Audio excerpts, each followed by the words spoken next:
Maayong adlaw mga kapatid, liway abasi para sa News 5 Bisaya.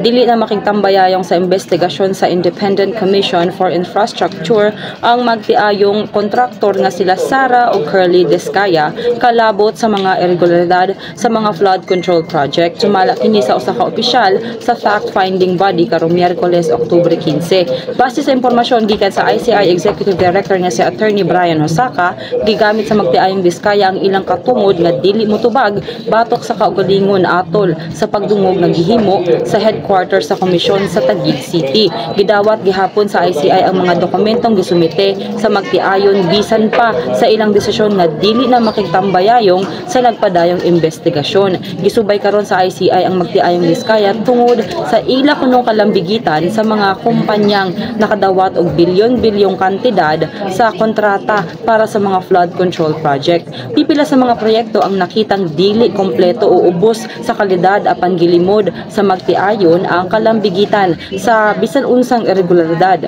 Sa mga miaging pagdungog sa Senado, ilang gipangalanan ang pipila ka mga mambabalaod nga kunoy nalambigit sa kickback scheme nga adunay kalabutan sa mga flood control project. Apan kini gilimod sa mga opisyal nga nalambigit. Nahinumduman usab nga nangayo ang magtiayon nga mailakip isip state witnesses. Nga atong miaging buwan gipahayag di former Justice Secretary nga karon maunang Ombudsman Boying Rimulya nga apil ang magtiayong Descaya sa mga giisip nga protected witnesses. Kini sa mga tong update, magpadayon na sa pagbantay sa social media pages sa News 5 para sa uban pa mga balita o update.